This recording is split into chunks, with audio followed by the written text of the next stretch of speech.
تو ان کو پورا پورا ثواب عطا فرماتا ہے۔ سبحان اللہ، ماشاء اللہ۔ زیادہ بھلے بوڑھے ہو گئے لیکن اس کے باوجود اللہ تعالیٰ کا فضل ہوتا ہے۔ الا الذین آمنوا وعملوا الصالحات فلہم اجر غیر ممنون۔ اللہ اللہ ارشاد فرماتا ہے میرا رب، کیسے لوگوں کے لیے اتنا ثواب ہے، اتنا ثواب ہے جس کا کوئی حساب ہی نہیں ہے، بے حساب اللہ تبارک و تعالیٰ ان کو ثواب عطا فرماتا ہے۔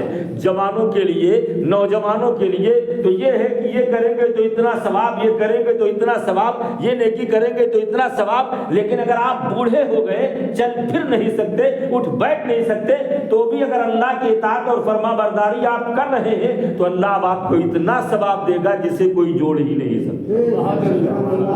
بڑی اچھی تفسیر، سبحان اللہ۔ فلہم اجر غیر ممنون فما یکذبک بعد بالدین۔ تو کیا وجہ ہے، کیا سبب ہے، اتنا سب کچھ ہونے کے باوجود بھی کیا وجہ اور کیا سبب ہے کہ وہ دین کو جھٹلاتا ہے، قیامت کے دن کو جھٹلاتا ہے، اللہ کی رحمت کا انکار کرتا ہے۔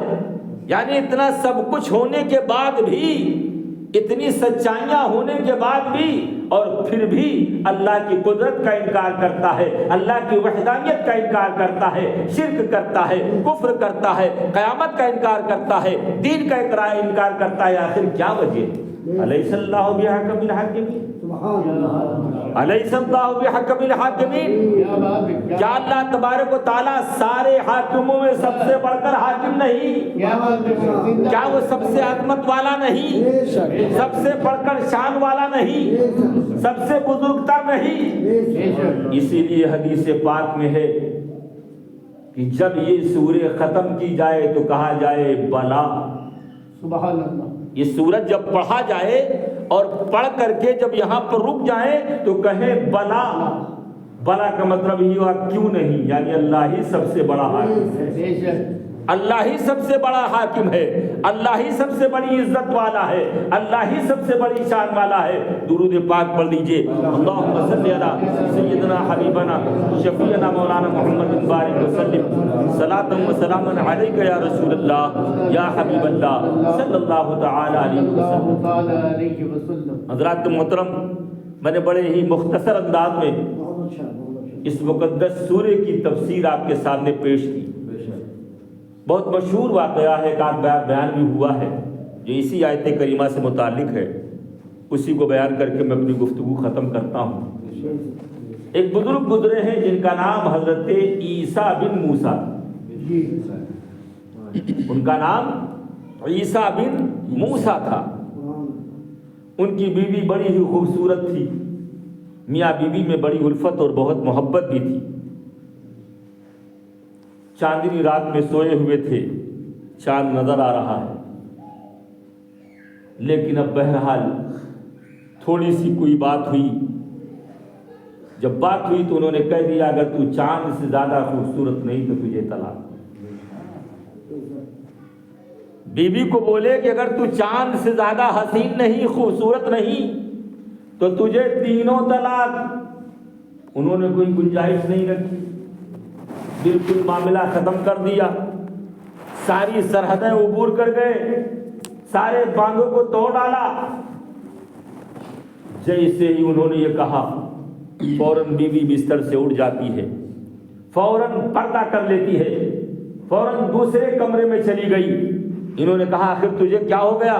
کہا تم کو شرم نہیں آتی ہے، تم نے مجھے طلاق دے دیا ہے، طلاق مغلظہ دے دیا ہے، اور پھر کہتے ہو کیا وجہ ہے؟ اب ہمارا تمہارا کوئی رشتہ نہیں، کوئی تعلق نہیں، اب ہمارے اور تمہارے درمیان جدائی پڑ گئی ہے، تمہارا راستہ الگ، ہمارا راستہ الگ، اب نہ میں تمہاری بیوی تو اب نہ تم میرے شوہر، اس لیے میرے قریب نہیں آنا۔ اتنا سننا تھا، ان کے پاؤں کے نیچے سے گویا کی زمین نکل گئی۔ اب انہیں ہوش آیا، عیسیٰ بن موسیٰ کو اب ہوش آیا کہ میں نے کتنا بڑا غضب ڈھا دیا، میں نے کتنا بڑا ظلم کر ڈالا۔ اب پریشان ہوئے، رات بڑی بے چینی میں گزری، بڑی پریشانی میں گزری، صبح کا وقت ہوا، علماء کے پاس گئے، بڑے بڑے مفسرین کے پاس گئے، مسئلہ کو پوچھا، لیکن ہر ایک کہتا ہے کہ چاند سے زیادہ خوبصورت کون ہے، لہذا تمہاری طلاق تو ہو گئی، تم نے تو طلاق دے دیا ہے۔ اتنا سننے کے بعد اس نے کہا کہ اب میں چلتا ہوں خلیفہ کے پاس۔ خلیفہ منصور کی بارگاہ میں پہنچا، اور پہنچنے کے بعد اس نے عرضی لگائی کہ حضور مجھے اپنی بیوی سے بڑی الفت اور محبت تھی، لیکن یہ کلمہ میری زبان سے جاری ہو گیا، اور میں نے کہہ دیا کہ اگر تو چاند سے زیادہ خوبصورت رہی تو تجھے تینوں طلاق۔ بیوی نے مجھ سے پردہ کر لیا، اب اپنے میکے ماں باپ کے یہاں پہ چلی گئی، مجھے چھوڑ کر کے یہاں سے رخصت ہو گئی۔ اب میرے سمجھ میں نہیں آتا کہ میں اس کو کس طریقے سے حاصل کروں۔ تو منصور نے بھی کہا یا تین طلاق تو ہوئی، لیکن اس نے علماء کو بٹھایا، اس لیے کہ پہلے کے جو خلفاء ہوتے تھے ان کے وزیر صرف ایسے ہی نہیں ہوتے تھے، وقت کے مفسرین ہوتے تھے، محدثین ہوتے تھے، فقہاء ہوتے تھے، باکمال علماء اور اولیاء ہوتے تھے۔ ایسے نہیں، اپنے تمام وزراء کو بلایا، علماء اور فقہاء اور محدثین کو بلایا، اور ان کے سامنے اس مسئلے کو رکھا۔ تو مسئلہ رکھا گیا، سب لوگوں نے بیک زبان کہا طلاق ہو گئی۔ عیسیٰ بن موسیٰ کے ہاتھ سے ان کی بیوی نکل چکی ہے، اب طلاق ہو گئی ہے۔ لیکن اسی مجلس میں ایک نوجوان عالم بھی بیٹھا تھا، جس نے اب تک اپنی زبان کو سل رکھا تھا، اب تک کچھ نہیں بولا تھا، خاموشی سے نگاہیں نیچی کیے ہوئے بیٹھے تھے۔ اور یہ کون تھے؟ یہ حضرت سیدنا امام اعظم ابو حنیفہ رحمۃ اللہ علیہ کے شاگردوں میں سے ایک شاگرد تھے۔